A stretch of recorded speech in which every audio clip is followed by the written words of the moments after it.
আসসালামু আলাইকুম। Hello viewers, welcome back to my channel. আশা করি সকলে ভালো আছেন, সুস্থ আছেন।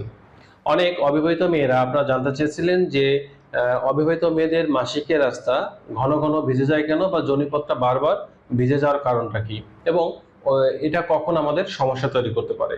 তো মূলত এই সমস্যাটা শুধু অবিবাহিত মেয়েদের হয় না, বিবাহিত মেয়েদের হয়ে থাকে। তবে একটা বিষয় হচ্ছে যে যখন কোনো মেয়ের এরকম অবস্থা হয়, তাদের শরীরের একটা স্বাভাবিক প্রতিক্রিয়া সৃষ্টি হয়, তখন তারা আসলে এটা নিয়ে লজ্জা পান বা লজ্জা বিষয় মনে করেন বা শরীরে অসুখ মনে করেন। এবং এই সমস্যাটার জন্য তারা অনেক সময় দেখা যায় খুব চিন্তিত থাকেন।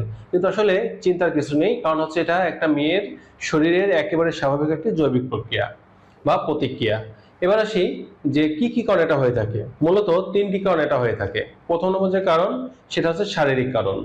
অর্থাৎ একজন মেয়ের বয়স যখন 12 থেকে 25-এর মধ্যে থাকে, এই সময়ে তাদের শরীরে ইস্ট্রোজেন হরমোনের মাত্রাটা বেশি থাকে। ইস্ট্রোজেনের হরমোন তাদের শরীরে বেশি থাকার কারণে তাদের ভ্যাজাইনা দিয়ে বা মাসিকের রাস্তা দিয়ে তাদের এই ফ্লুইড বা কামরসটা নিঃসরণ হয়, এবং এটা দেখা যায় দিনের মধ্যে 1 থেকে 2 বার বা তার থেকে বেশি হয়ে থাকে, এবং রাস্তাটা বেশি ভেজা মনে হয়। এটা হচ্ছে একটা অন্যতম কারণ। দ্বিতীয় নম্বর যে কারণটা থাকে সেটা হচ্ছে হরমোনের ওঠানামা বা ভারসাম্যহীনতা। যখন একজন মেয়ে, বিশেষ করে যে সকল মেয়েদের পিরিয়ড আসা শুরু হয়েছে বা মাসিক আসা শুরু হয়েছে, এই সমস্ত মেয়েদের পিরিয়ড চলে যাওয়ার পরে যখন তাদের ওভুলেশন টাইম আসে, অর্থাৎ মাসিক চলে যাওয়ার 10তম দিন পর থেকে বা 12তম দিন পর থেকে যখন তাদের ওভুলেশন টাইম হয়, এই সময়টাতে তাদের বাচ্চা কনসিভ করার জন্য তারা সম্পূর্ণ উপযুক্ত থাকে এবং সহবাস করার মতো একটা মোক্ষম অবস্থায় তারা থাকেন। যার ফলে এই সময় তাদের শরীরে ইস্ট্রোজেন হরমোনটা প্রচুর পরিমাণে বিরাজ করে, এবং এই কারণেই দেখা যায় যে তাদের মাসিকের রাস্তাটা একটু ভেজা থাকে, যাতে তারা সুন্দরভাবে সহবাস করতে পারে এবং বাচ্চা কনসিভ করতে পারে। এটা হচ্ছে একটা কারণ। তৃতীয় নম্বর যে কারণ থাকে সেটা হচ্ছে সেলফ ক্লিনিং সিস্টেম। আল্লাহ তাআলা মেয়েদের ভ্যাজাইনাটাকে এত সুন্দরভাবে তার ভিতরে গঠন এবং সেটা ভালো রাখার সিস্টেম করে দিয়েছেন যে সেখানে আপনি যদি নর্মালি ভিতরে পরিষ্কার পরিচ্ছন্ন তেমন একটা নাও করেন, তারপরেও সেলফ ক্লিনিং সিস্টেম, অর্থাৎ সে নিজে নিজেই যাতে তার পরিষ্কার পরিচ্ছন্নতা বজায় রাখতে পারে, সেজন্য এই লিকুইড বা ফ্লুইডটা নিঃসরণ হয়ে থাকে, যেটাকে আমরা স্র্যাপ বলি। অর্থাৎ পাতলা আঠালো চটচটে যে স্র্যাপটা, এটা যেয়ে থাকে যাতে ওখানে কোনো ক্ষতিকারক ব্যাকটেরিয়া বা জীবাণু আক্রমণ করতে না পারে। এবার আসি দ্বিতীয় নম্বর যে কারণ, সেটা হচ্ছে মানসিক কারণ। মানসিক কারণের মধ্যে অন্যতম থাকে যে যদি আপনি অত্যাধিক মাত্রায় যৌন চিন্তা ভাবনা করেন, অর্থাৎ আপনি সারাক্ষণ যদি এই অ্যাডাল্ট কোনো বিষয় নিয়ে চিন্তা ভাবনা করেন বা যৌন চিন্তা করেন, তাহলে তখন দেখা যাবে যে আপনার মধ্যে একটা উত্তেজনা কাজ করবে, এবং এই উত্তেজনার ফলে আপনার ভ্যাজাইনা যে ক্লাইটোরিস আছে এর চারপাশে ব্লাড সার্কুলেশন বেড়ে যাবে, এবং আপনি হর্নি হয়ে যাবেন। এবং উত্তেজিত হওয়ার ফলে তখন আপনার ভ্যাজাইনা দিয়ে বা মাসিকের রাস্তা দিয়ে দেখা যাবে যে পাতলা স্বচ্ছ তরল বা লিকুইড এটা কিছুটা আসবে, এবং আপনি দিনের মধ্যে যদি অনেকবার এটা হন, উত্তেজিত হন, এই বিষয়ে চিন্তা করেন, তাহলে এটা অনেকবার হতে পারে। আর দ্বিতীয় নম্বর যে কারণটা থাকে সেটা হচ্ছে অত্যাধিক মানসিক দুশ্চিন্তা করা, হতাশার মধ্যে থাকা, বিষণ্ণ থাকা।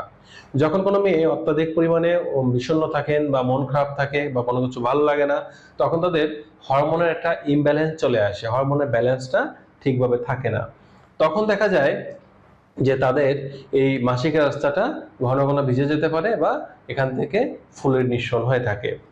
তৃতীয় নম্বর যে কারণটা থাকে সেটা হচ্ছে পরিবেশগত কারণ। যদি এমনটা হয় যে আপনি যে প্যান্টটি পরেছেন বা যে প্যান্ট বা পাজামা পরেছেন এটা খুব টাইট ফিটিং, এটা আপনার একেবারে ক্লাইটোরিসের সাথে বা ভ্যাজিনার দুটো ওয়ালের সাথে এটা মিশে যাচ্ছে, বারবার ঘর্ষণ দিচ্ছে, তখন দেখা যাবে যে এই ক্লাইটোরিস বা ভ্যাজিনার দুইটা ওয়ালে ঘর্ষণ দেওয়ার ফলে আপনার একটা উত্তেজনার সৃষ্টি হচ্ছে। এই উত্তেজনা থেকে পরবর্তীতে দেখা যাবে যে আপনার এই ঘন ঘন মাসিক রাস্তাটা ভিজে যাচ্ছে। আর দ্বিতীয় নম্বর যে কারণটা থাকে সেটা হচ্ছে যদি এমনটা হয় যে আপনি যে পরিবেশে আছেন এখানে আপনার একাকিত্ব থাকতে হয়, বা আপনার হাতে অ্যান্ড্রয়েড ফোন, ল্যাপটপ, কম্পিউটার এগুলো আছে, আপনি একেবারে নিরবিচ্ছিন্ন নিরিবিলি একটা পরিবেশে থাকেন, তো তখন দেখা যায় যদি আপনি অতিরিক্ত পরিমাণে পর্ন ফিল্ম বা হট ভিডিওগুলো দেখেন, অথবা দেখা যাচ্ছে যে আপনার কোনো বয়ফ্রেন্ড বা আপনার হাজবেন্ডের সাথে যদি আপনি উত্তেজনামূলক কথা বলেন, অথবা যদি ভিডিও কলের মাধ্যমে একজনের প্রাইভেট পার্টগুলো দেখাদেখি করেন, তো এরকম কিছু করলে তখন আপনি তো প্রচন্ড উত্তেজিত হয়ে যাবেন। আপনার তখন মিলন করতে ইচ্ছা করবে, বা আপনার তখন নিজেকে কন্ট্রোলে রাখতে কষ্ট হবে। তো এরকম একটা অবস্থায় দেখা যাবে যে আপনি প্রচন্ড উত্তেজিত হয়ে যাবেন। তখন আপনার জায়গাটা উত্তেজনাবশত ভিজে যেতে পারে, বা এই রসটা নিঃসরণ হতে পারে। এখন আসি যে কখন আমরা এটাকে সমস্যা মনে করব। যদি এমনটা হয় যে আপনার যে স্রাবটা বের হচ্ছে, এটার যে গন্ধ, এটা অত্যাধিক মাত্রায় দুর্গন্ধতে পরিণত হয়েছে, এবং আপনার এই স্রাব যাওয়ার পাশাপাশি এই জায়গাটা যদি জ্বালা পোড়া করে, চুলকায় বা চুলকানোর সমস্যা দেখা দেয়, অথবা আপনার যে স্রাবটা যাচ্ছে স্রাবটা স্বাভাবিক কালার না থাকে, যদি এটা অত্যাধিক হলদে কালার বা সবুজ কালারের হয়, তখন আমরা এটাকে সমস্যা হিসেবে আখ্যায়িত করব।